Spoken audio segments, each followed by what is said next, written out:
The ceremonial knife slipped from Marcus Chen's trembling fingers and clattered against the obsidian floor of the throne hall. Every Valkorian noble in attendance drew a sharp breath. The blade had landed pointing directly at Empress Selyara's feet, a gesture that in their culture meant something far more significant than mere clumsiness.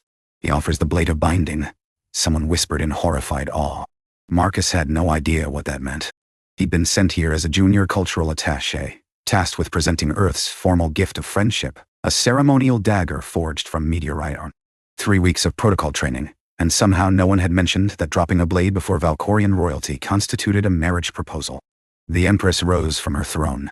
She was tall, nearly 7 feet, with skin like polished amethyst and eyes that held the cold fire of distant stars. Silver-white hair cascaded down armor that seemed grown rather than forged. For 300 years she had ruled the Valkorian Empire alone, rejecting every suitor from a dozen star systems. "I accept," she said. The words struck the assembly like a plasma bolt. Counselors stumbled. Noble houses exchanged panicked glances. Marcus felt his heart stop. "Your Radiance," High Counselor Varek stepped forward, his violet features twisted with barely concealed outrage. "Surely you cannot be serious. This human, he is nothing. A messenger. His species has been spacefaring for barely 2 centuries. And yet he offers what none of you have dared in 300 years. Selyara descended the steps of her dais, each footfall echoing like a judgment. "The blade of binding, freely given." Marcus finally found his voice. "Your Majesty, Empress, I need to explain. You wish to withdraw your offer?" Her eyes met his, and in them he saw something unexpected. Not anger. Not an imperial coldness.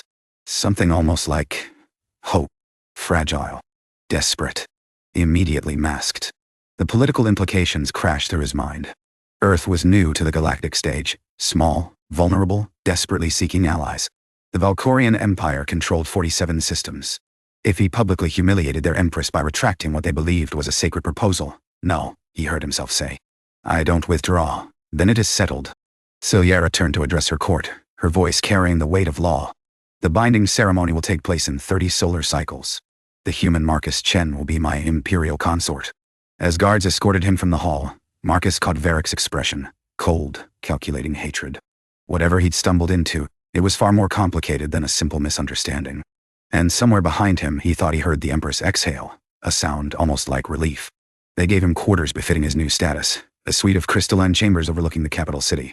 Through the window, Marcus watched ships drift between spires that touched the clouds, and tried to process the fact that he was engaged to the ruler of an interstellar empire. His communication device chimed. Ambassador Reyes's face appeared, her expression a masterwork of diplomatic neutrality barely containing panic. "Chen, explain." I dropped the knife. "You dropped?" She closed her eyes. "Do you have any idea what you've done?" "Accidentally proposed to an alien empress, apparently. The blade of binding is sacred to Valkorians. It's only offered when someone is willing to share their life force with another. It's not just marriage, Chen. It's a soul bond." And she accepted immediately. "Do you understand what that means?" Marcus sat heavily on the edge of an alien bed. "No. It means she wanted this. The Empress, who has rejected every powerful suitor in the galaxy, said yes to a junior attaché from a backwater species. Why? I don't know. Find out." Reyes's expression softened slightly. "And Chen? The Valkorian High Council is already moving against you. They see you as an insult to their entire civilization. Watch your back." The connection cut. Marcus stared at his reflection in the crystalline wall, a tired man in his early 30s, with eyes that carried too much history. 3 years ago, he'd lost his wife to an accident on Mars colony. He'd taken this posting to escape her memory, to lose himself in the vastness of space. Now he was engaged to an empress who had accepted his proposal before he could explain it was a mistake. A chime at his door. "Enter," he said. The woman who stepped through was not Selyara. She was younger, with the same amethyst coloring but softer features. A circlet marked her as royalty. "I am Princess Thyra," she said, "the Empress's sister, and I have come to determine whether you are a threat to her, or merely a fool. Can I be both?" Something flickered in Thyra's expression. Surprise, perhaps. Most would grovel. Beg for mercy. Swear their intentions. Would that change anything? No. She circled him like a predator assessing prey. "My sister has not smiled in 40 years. Not since our parents were assassinated by the Krellic Dominion." She has carried this empire on her shoulders, alone, while every noble house plots and schemes for position beside her. She has rejected warriors, princes, diplomats, beings of immense power and status. And then she accepted a clumsy human who dropped a knife. Yes. Thyra stopped before him. Why do you think that is? Marcus met her gaze. I have no idea. Honesty. Unusual. The princess studied him for a long moment. The High Council will try to have you killed before the binding ceremony. Varek believes my sister has finally shown weakness, and he intends to exploit it. He has wanted the throne for decades. Thank you for the warning. It is not a warning. It is a test. Thyra's eyes hardened. If you survive the next 30 cycles, perhaps you deserve her. If you die, then she will close herself off forever, and the empire will eventually fall to those who see her isolation as opportunity. She left without another word. Marcus stood alone in his crystalline prison, contemplating the impossible situation he'd created. He thought of his wife, of Sarah's laugh, her warmth, the way she'd made him believe he could be more than he was. She would have found the situation absurd, and then she would have told him to stop feeling sorry for himself and figure out how to help. He wasn't here to become emperor, but maybe, just maybe, he could figure out why a lonely empress had said yes. The first assassination attempt came 3 days later. Marcus had been studying Valkorian customs in his quarters when his door opened without warning and 3 figures in dark armor rushed in. He had time to register their drawn weapons before instinct took over, the same instinct that had kept him alive in the chaos of the Mars colony incident. He rolled, came up with the ceremonial blade from his bedside table. Not the same one he'd dropped, that was secured somewhere sacred, but a decorative piece meant to honor his new status. The first attacker expected him to cower. Instead, Marcus stepped inside the reach of his plasma blade and drove the knife into the gap at his armored elbow. The Valkorian screamed. Marcus was already moving, using the wounded assassin as a shield against his companions. Security forces burst in seconds later. The remaining attackers were subdued. Marcus stood breathing hard, the decorative knife slick with purple blood, as Imperial guards secured the room. The human defended himself. One guard reported into a communication device, voice tinged with disbelief. 3 attackers, 1 wounded by his hand. Empress Selyara arrived within the hour. She swept into his quarters with the force of a solar storm, her guards flanking her, her expression carved from ice. But when her eyes found Marcus, standing, alive, still holding the bloody knife, something in her posture shifted. Leave us, she commanded. The guards hesitated. Your Radiance, leave us. They withdrew. The door sealed. For the first time, Marcus was alone with the woman he was supposedly going to marry. You fought, she said. They didn't give me much choice. Most humans would have tried to negotiate, to appeal to reason. She approached him, and this close, he could see the fine silver lines traced across her skin. Ceremonial markings he now knew, indicating her status as a warrior empress. You chose violence. I chose survival. He set down the knife.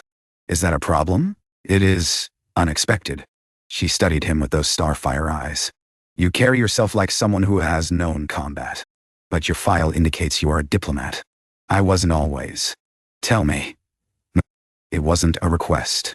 But there was something beneath the Imperial command. Genuine curiosity, perhaps. Or something more. Marcus sat on the edge of his bed. After a moment, Selyara took a seat across from him, arranging her armored form with surprising grace. 3 years ago, I was on Mars colony, he said. Security chief for the terraforming operation. There was an accident, a reactor malfunction. Caused a dome breach in the residential sector. He paused, the memory still sharp. My wife was in that sector. Selyara said nothing. She simply listened. I got 23 people out before the secondary collapse, couldn't get to her in time. He met the Empress's gaze. I quit security after that. Took a diplomatic posting because I couldn't stand being responsible for protecting people anymore. I thought being a messenger would be safer. Less chance of failure. And instead you proposed to an empress. Life has a sense of humor. Something shifted in Selyara's expression. Not a smile. He suspected those were rare, but a softening around her eyes. My parents died when I was young, she said. Assassinated during a peace negotiation. I watched it happen. I was powerless to stop it. She looked down at her hands that had commanded fleets and crushed rebellions. I took the throne at 42 cycles. A child by our standards. The council expected me to marry quickly, to produce heirs, to be a symbol while they held the true power. But you didn't. I refused every offer, every alliance, every scheme disguised as affection. Her voice hardened. I would not give them the satisfaction of using me. I would rule alone or not at all. For 300 years. Yes. She met his eyes. Do you understand now why I accepted your offer? Marcus considered. Because it wasn't an offer. It wasn't a scheme or an alliance. It was an accident. The first genuine thing to happen in my court in centuries. A ghost of something crossed her face. When you dropped that blade, there was no calculation in your eyes. No ambition. Only embarrassment. Humanity. She paused. I have not seen humanity in a very long time. So you said yes. Before you could explain. Now she did smile, barely. A slight curve of lips that transformed her face. I knew if I gave you time to think, you would retract. You would be sensible, diplomatic. You would sacrifice whatever this could be for political convenience, and you didn't want that. I wanted. She stopped. Composed herself. When she spoke again, her voice was carefully controlled. I wanted to see what would happen. If a human with no agenda and no power could survive in my world. If he could see me as something other than a throne to be claimed. Marcus stood. He crossed the space between them, aware that this was probably a breach of protocol, aware that guards might burst in at any moment, aware that he was playing with forces far beyond his understanding. He extended his hand to her. Selyara stared at it. What are you doing? On Earth, this is how we greet each other, how we show trust. He kept his hand steady. No weapons, no schemes, just connection. For a long moment she didn't move. Then slowly, she reached out and took his hand in hers. Her skin was cool, smooth, alien. But her grip was strong, and when she looked up at him, her starfire eyes held something that might have been wonder. You are very strange, Marcus Chen. I've been told. She didn't release his hand. Neither did he. Over the following weeks, they established an unusual routine. Selyara would visit his quarters each evening, ostensibly to prepare him for court protocols. In practice, they talked. She told him about her empire, its history, its peoples, its enemies.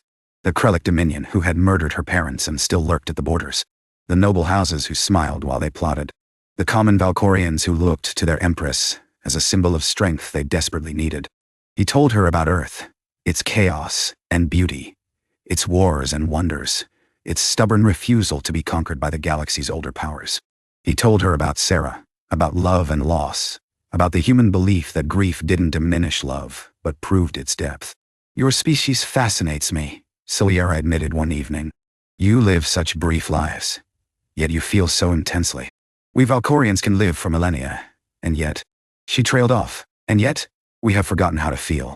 Duty and honor and political necessity, these we understand. But passion? Joy? The willingness to be vulnerable? She shook her head. These are luxuries we cannot afford. That sounds lonely. It is. She said it simply, without self-pity. A statement of fact. Marcus reached across the table between them and touched her hand. She flinched, not from fear, but from surprise.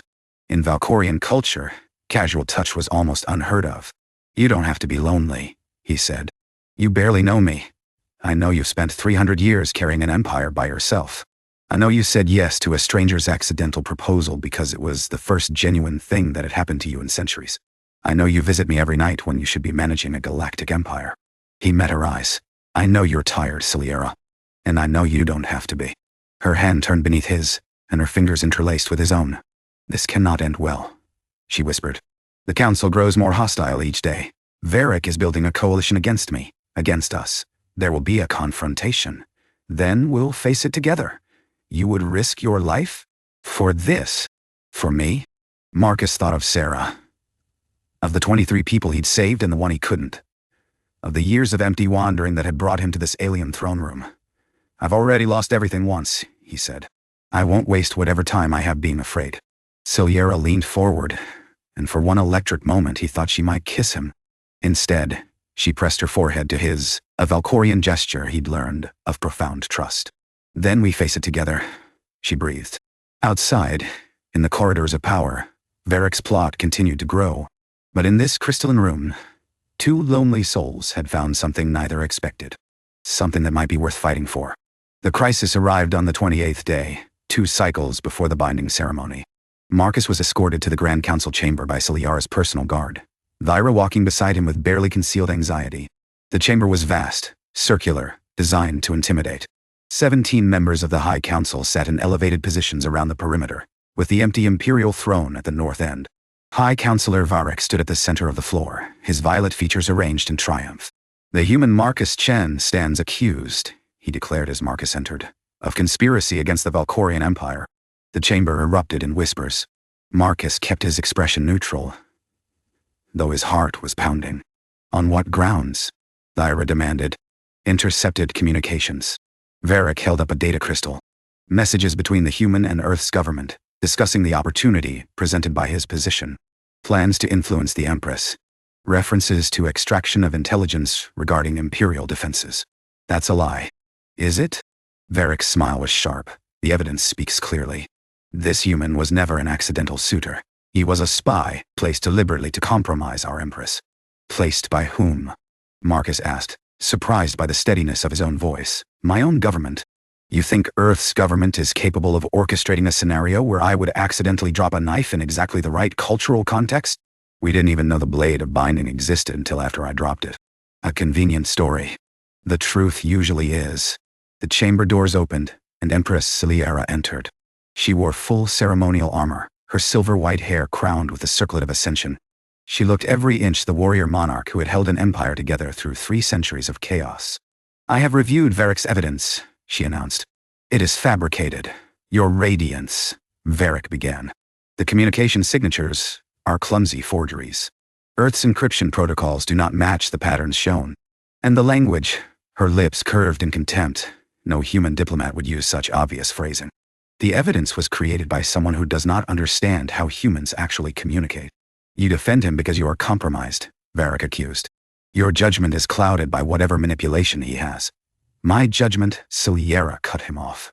Her voice like winter, has held this empire together, while you and your allies schemed in shadows. I have rejected 100 suitors who offered me power, wealth, territory. You believe I would fall for a spy? Then explain why you accepted him. Varek's composure cracked. A human. Nothing. What could he possibly offer that would make you abandon 3 centuries of solitude? The chamber fell silent. Every eye turned to Selyara. She looked at Marcus. In her gaze he saw something she had hidden from her entire empire. Vulnerability. Fear. Hund. He offered me honesty, she said quietly. In a court of lies he offered truth. In a world of schemes, he offered accident. She turned back to Varek. You asked what he could offer? He offered me the one thing no one else dared to, the chance to be seen as something other than a throne. Varek's expression twisted. Then you are truly lost, and the council must act to protect the empire from its own empress. He raised his hand. Around the chamber, 7 councilors rose. Nearly half the council, Marcus realized with horror. Armed guards in Varek's colors emerged from concealed alcoves. Under Article 7 of the Imperial Charter, Varek declared, I hereby call for a vote of dissolution. The Empress has demonstrated compromised judgment. She must be removed for the good of the Empire. You would start a civil war, Thyra snarled, her hand on her weapon. I would prevent one. The noble houses will never accept a human consort. The military will never follow an empress who has abandoned her duty for this. He gestured dismissively at Marcus. Surrender peacefully, Selyara, and you will be allowed to live in exile. Resist, and you'll make me a martyr. Selyara's voice was cold. You'll murder me in my own council chamber and claim it was necessary. Just as you murdered my parents 30 years ago. The chamber gasped. Varek's composure finally shattered. You have no proof of that. I have proof. Thyra stepped forward, her own data crystal raised. I have spent 40 years gathering it. Testimony. Financial records. Communications with the Krellic Dominion, your true masters, Varek. You sold our parents to our enemies, and you've spent 3 centuries trying to claim the throne you couldn't earn. Lies. Varek drew his weapon. Kill them. Kill them all. Chaos erupted. Marcus moved without thinking. He threw himself in front of Selyara, as plasma fire erupted across the chamber. A bolt meant for her heart struck his shoulder, spinning him around. He hit the ground hard, pain exploding through his body. Through blurring vision, he saw Selyara's face, shock, fear, and something else. Something fierce. You fool, she breathed. You stupid, brave fool. She rose, and Marcus watched as the Empress of the Valkorian Empire became something more than a ruler. She became a force of nature. Her blade sang as she cut through Varek's guards. Her movements were ancient, practiced, lethal, 3 centuries of suppressed rage, finally unleashed. Thyra fought beside her and loyal guards rallied to their empress. Marcus struggled to his feet, his wounded shoulder screaming. A rebel guard approached, weapon raised. Marcus ducked the blow, drove his elbow into the guard's throat, seized his weapon, and fired twice. The battle was brutal, but brief. Varek's conspiracy had relied on surprise and a compliant empress. They hadn't counted on her fury. They hadn't counted on a human who refused to die. When it ended, Varek knelt at Selyara's feet, his surviving allies in chains around him. "You cannot kill me," he gasped. "The noble houses will learn what happens to traitors." Selyara's blade hovered at his throat. "You murdered my parents. You plotted my death.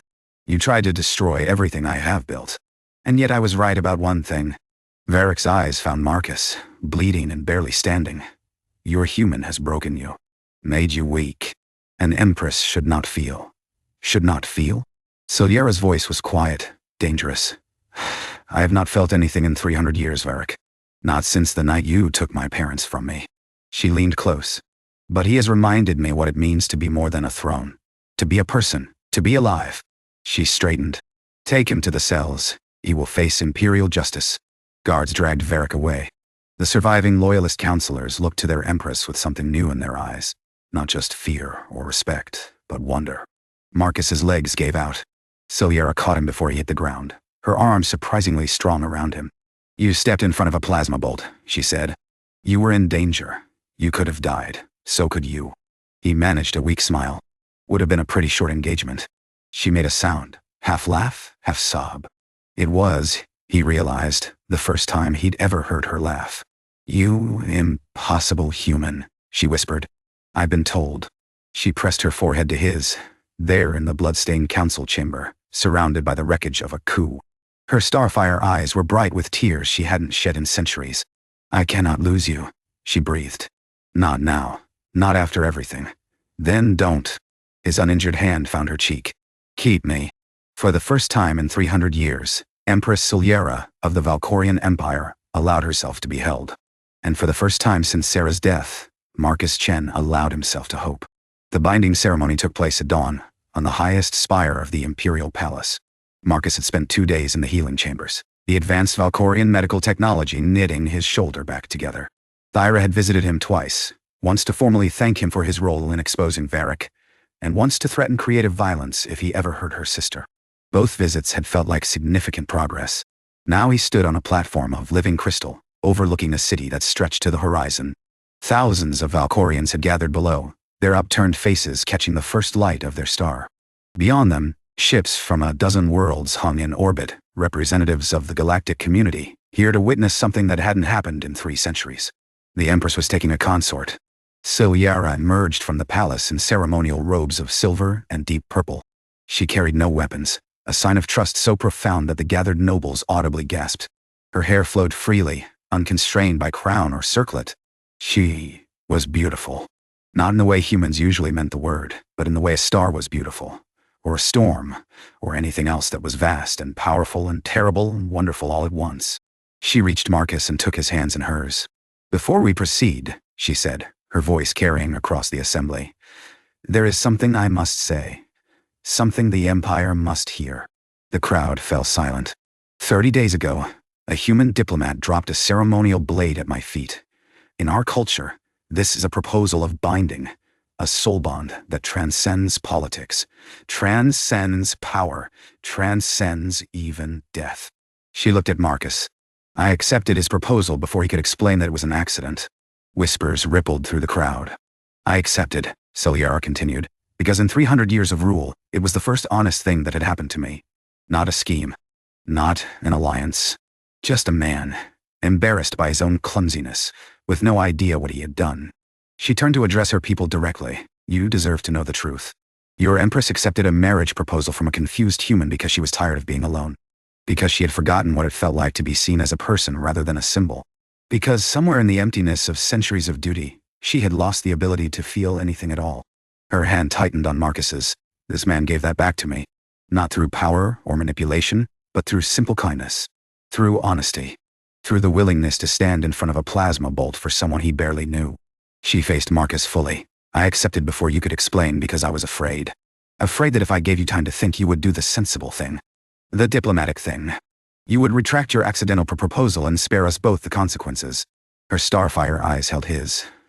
But I am not afraid anymore. So I ask you now, Marcus Chen of Earth, with full knowledge of what it means, with full understanding of the challenges ahead, do you accept the binding?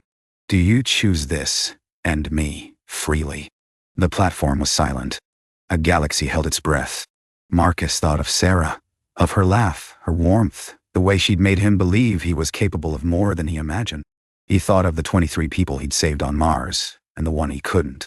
He thought of the years of wandering, of running from grief, of believing he'd never feel anything again. And he thought of Selyara, lonely, proud, carrying an empire on shoulders that had borne weight for too long. A woman who had said yes to an accident because it was the first genuine thing in centuries. 30 days ago, he said, I accidentally proposed to the Alien Empress. She said yes before I could explain. He smiled. Today, I'm proposing again, on purpose, with full knowledge of what I'm doing. He lifted their joined hands. Yes, Selyara. I accept the binding. I choose you. I choose this. Not because I have to, but because I want to.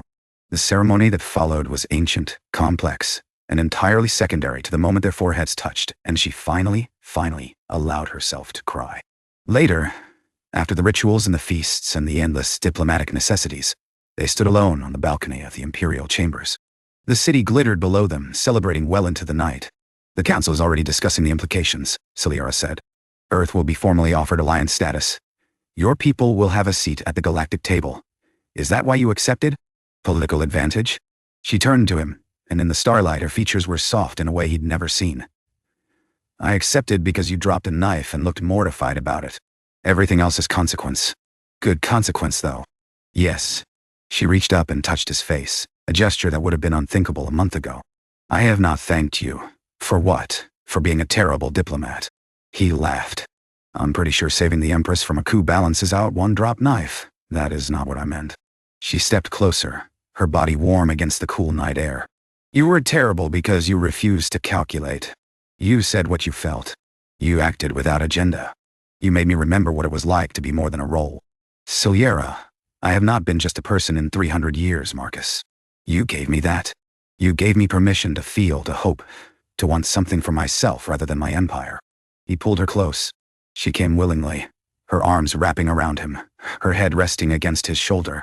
I don't know if I'm ready to be an imperial consort, he admitted. You will learn. I don't know Valkorian customs. I'll probably cause a dozen more diplomatic incidents. We will navigate them together. I still miss her sometimes. Sarah. I probably always will. Selyara lifted her head, meeting his eyes. Then we will honor her memory together. Your grief does not diminish what we build. It proves you understand what love costs. Marcus Chen, former security chief, former diplomat, accidental fiancé to an alien empress, looked at the woman who had chosen him because he was honest. And clumsy and human. I love you, he said. I don't know when it happened, but I do. I know. Her lips curved in that rare, precious smile. I've known for some time. And I love you, Marcus Chen. Against all reason. Against all expectation. Against every protocol I have followed for 3 centuries. She pressed her lips to his, their first kiss, soft and fierce and full of promise. My impossible human. Below them, the city celebrated. Above them, ships from across the galaxy bore witness to a union no one had predicted. And on a balcony at the heart of an empire, 2 people who had been alone for far too long held each other in the starlight. It had started with an accident. It ended with a choice. And in the vast, uncaring universe that was enough. The Entau Azet. Description summary.